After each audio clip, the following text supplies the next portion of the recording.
Okay, this is a narrative poem. It's called Porphyria's Lover by Robert Browning. And what we're going to do is I'm going to read through the poem and we're going to answer these questions as we go along. Okay.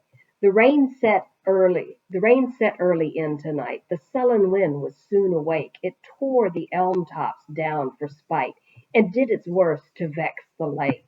So, how does the poet describe the setting of the poem? It's stormy weather. I mean, if it's a storm bad enough to take the tops of the trees off, it's a pretty bad storm. Okay.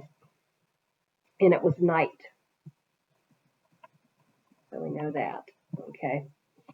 I listened with heart fit to break, when glided in Porphyria. Straight she shut the cold out and the storm, and kneeled to make the cheerless grate blaze up and all the cottage warm. Okay, what effect does Porphyria have on the atmosphere of the cottage? She warms it up, literally and figuratively. Because you can see he's just kind of sitting here in the cold and the dark with the storm raging. He's even got the windows open. And she walks in, glides in, I think is what she said. Yeah, she glided in. So she doesn't even walk in. She glides in, closes everything up, builds the fire, and makes everything nice. What does Porphyria do when she arrives? She closes the windows, builds the fire up.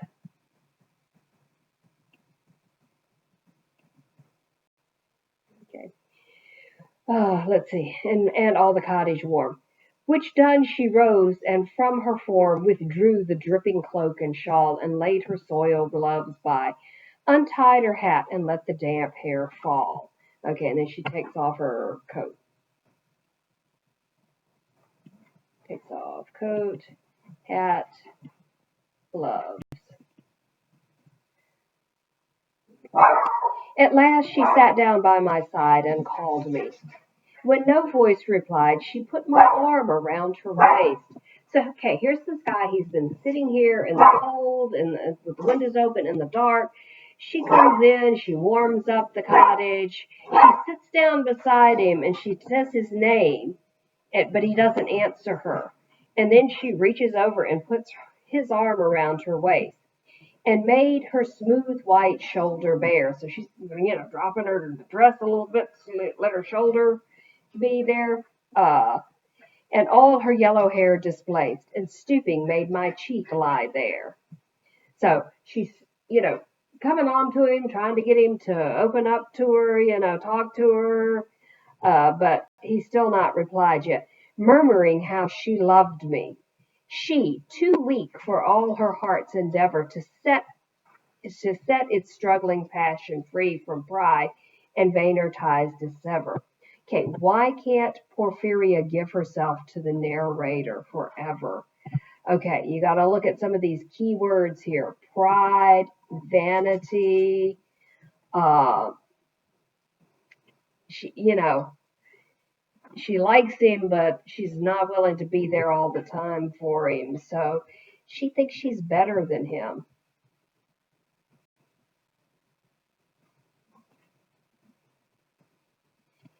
And we could easily assume that we are talking about social classes here. She's probably from a higher social class than him. But passion sometimes would prevail, nor could tonight's gay feast restrain a sudden thought of one so pale. So here she was at a feast and she was partying, but she wanted to see him, so she's willing to go through a stormy night to go get to him. For love of her and all in vain. So she was come through wind and rain, but sure I looked up at her eyes, happy and proud. At last I knew Porphyria worshipped me. So he's like, oh my God, she really does love me. She's come through this storm. This is a good thing. Okay. What does the narrator realize at last? She loves him. Move this up some so you can see. She loves him. How does this make him feel? Happy. Okay, now let's see what he does with that happiness. Happy and proud, at last I knew Porphyria worshipped me. Surprise made my heart swell, and still it grew while I debated what to do. That moment she was mine, fair, perfectly pure and good. I found a thing to do, and all her hair in one long yellow strand I wound 3 times her little throat around, and strangled her. So what does he do? What does he do when he realizes that she loves him? He strangles her with her own hair. No pain felt she. I'm quite sure she felt no pain. Nice of him to let us know that, right? Okay.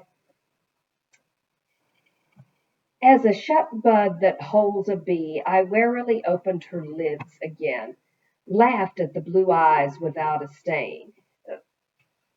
Obviously, this guy's delusional. And I untightened next the tress about her neck. Her cheek once more blushed bright beneath my burning kiss. Okay, what does the narrator do after killing Porphyria? He opens her eyes, uh, undoes the hair, the hair around her throat,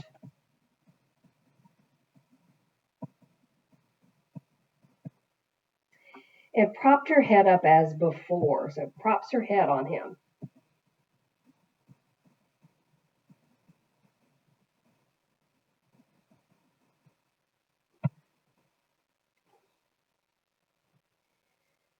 Let's see, propped her. Only this time my shoulder bore her head, which droops upon it still, the smiling, rosy little head, so glad it has its utmost will, that all it scorned at once is fled, and I, its love, am gained instead. Porphyria's love, she guessed not how her darling one wish would be heard, and thus we sit together now, and all night long we have not stirred, and yet God has not said a word. Okay, he's sitting with the narrator is sitting with the dead girl,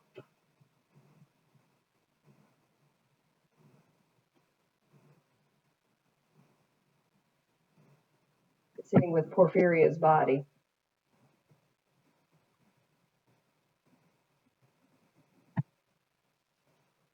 Okay, and we've pretty much answered most of these. Who are the two lovers, the narrator and Porphyria? What clues are given about the circumstances of the lovers that they meet in secret? So it could be that she's married. We don't really know, but for some reason she's not willing to give herself completely to him. Could be different social classes. Could be she's married and doesn't want to give up the money. All of those deal with why she can't be with him. Why do you think he strangles her? This is a classic. If I can't have you, no one will. He feels like she loves him now, so she's going to love him forever. Look closely at the last line of the poem. What is the narrator's frame of mind? He is out where the buses don't run, and God has not said a word. So he feels perfectly justified in what has happened.